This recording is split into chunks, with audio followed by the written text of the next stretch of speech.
Hello and welcome to Strait Talk. I'm Ayse Suberker. It was hailed by Saudi Arabia as the future of urban living. A city in the middle of the desert would stretch for more than 100 kilometers and it wouldn't need cars or roads for the expected 9 million residents. Dubbed the Line, it was part of a bigger development plan worth $500 billion. While construction has started, the project is facing some setbacks. And the Saudis are hoping to woo some new investors, including from China. Let's take a look at this report. Envisioned as a revolutionary approach to urban development, the Line is Saudi Arabia's attempt to reimagine the concept of a city. Originally planned to stretch over 170 kilometers and stand 500 meters tall from the Gulf of Aqaba, this futuristic megacity wanted to challenge the conventional principles of urban design. In the desert, construction work is already underway. It's part of the Saudi Crown Prince Mohammed bin Salman's Vision 2030, a framework that was launched in 2016, aiming to transform the country into a hub of innovation and sustainability. As the world's biggest crude exporter, Crown Prince Mohammed bin Salman is also seeking to shift the kingdom away from oil. And a major part of that push is the $500 billion NEOM project. Phase 1 of the plan is in full swing, with an expected completion date set for 2030. Despite the initial headway, the country is reportedly downsizing the project, adjusting its scope and budget. According to Bloomberg, the Line will scale back the number of residents to 300,000 people, down from 1.5 million. NEOM has also faced setbacks, and its budget for 2024 is still pending due to declining cash reserves. But officials at NEOM refuted those reports, saying that the Line had seen a record month in terms of excavation numbers, even releasing new construction footage. Also in April, a Saudi delegation embarked on a 7-day tour across China, hoping to meet with potential investors. During NEOM's roadshow, some Chinese officials expressed that the project is now less mysterious, but no major deals were announced. The kingdom is currently China's largest supplier of oil, and the two countries' total trade volume stands at over $100 billion. In 2023, they signed a $5.6 billion deal to develop a domestic electric vehicle industry in Saudi Arabia. But China might not be the cash cow it once was, as it grapples with a falling real estate market and slowing economy. Without major outside investors, can Saudi Arabia's ambitious plans to redefine the future of urban living still be reachable? And more importantly, will it be able to finally end its dependence on oil? And now to discuss Chinese interest in Saudi Arabia's NEOM project, joining me from Oxford, UK, is Xiaolan Fu. She's a professor of technology and international development at Oxford University. And from Doha, Bakir, he is an assistant professor at Qatar University. A warm welcome to you both, and thanks for joining me on Strait Talk. So, Xiaolan, why is Saudi Arabia scaling back its ambitious NEOM project, especially its centerpiece, the Line? I think this is a major project for the Saudi Vision 2030. The current reason, I'm not quite sure about why it is scaling down. It may be related to the global economic environment and also, maybe a revision of the original plan, which is very ambitious. I cannot comment on the detail why it is scaled down currently, but I think this is a very, it's a futuristic project, which like a pilot lab for the world to experiment future ways of living, of work, of sustainable development. This is something welcome. So, Ali, what kind of hurdles do you think does the kingdom face in realizing this project?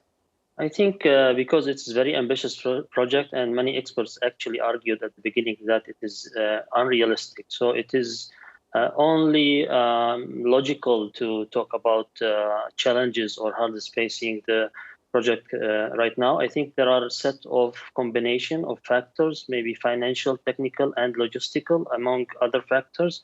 Maybe on the financial level, for example, the initial estimation of the project was around $500 billion, but now there are estimations that set the number to 1 trillion, which is a huge number even for a rich country like Saudi Arabia. And this is, of course, should be taken into consideration.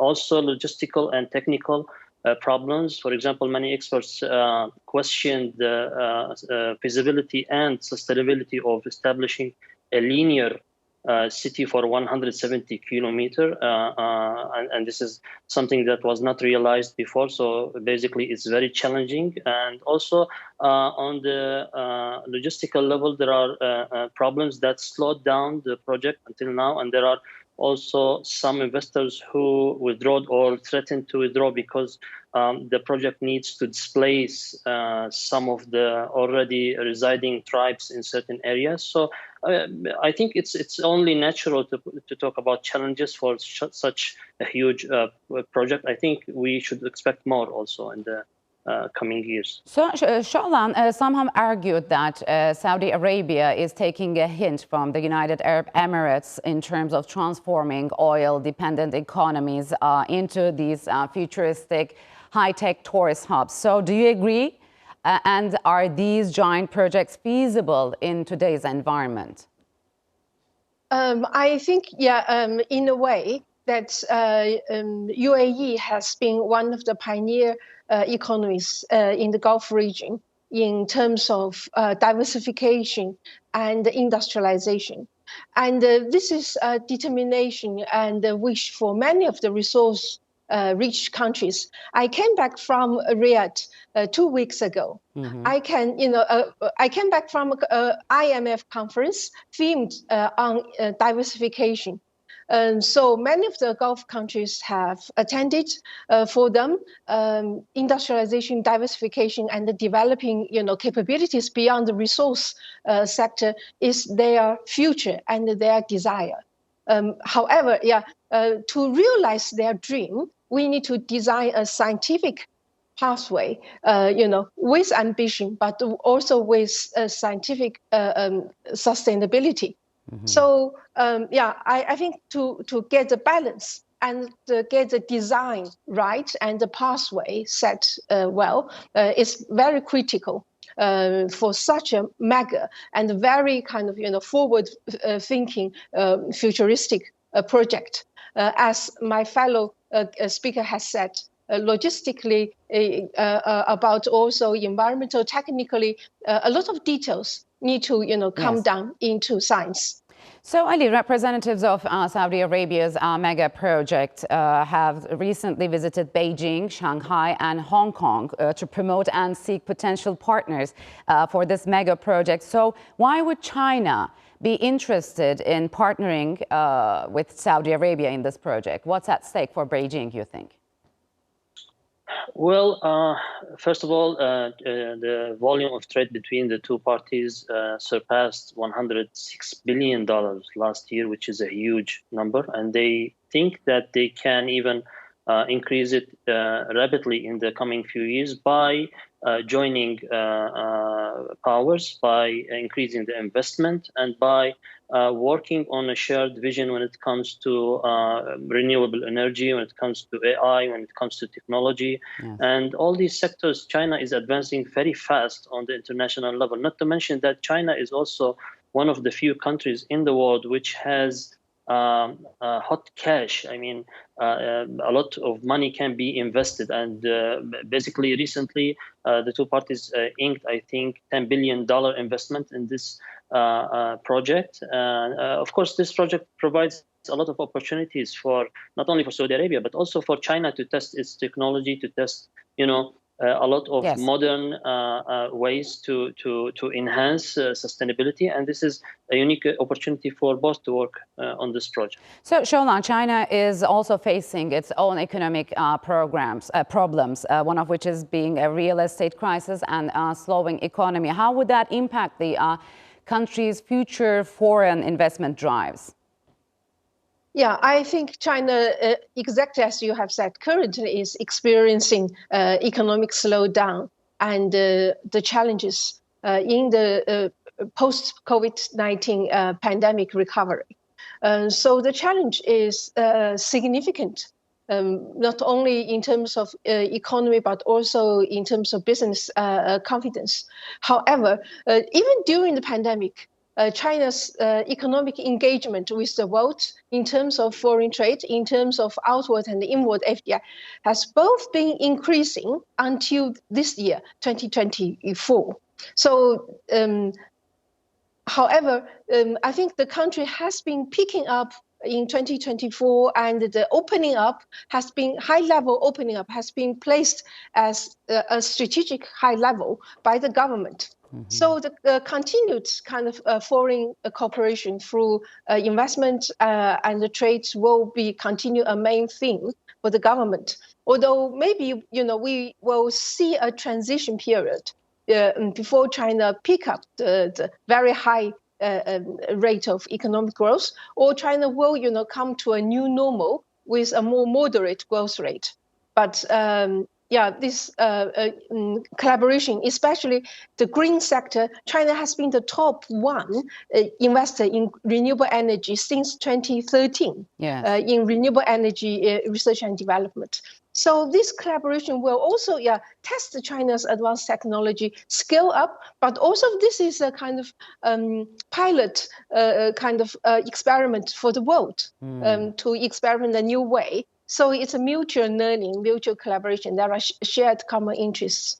So, Ali, meanwhile, the head of Saudi Arabia's $100 billion AI fund has said the country is ready to divest from China if the United States requests it. What do you make of it? And is competition between the US and China also heating up in Saudi Arabia?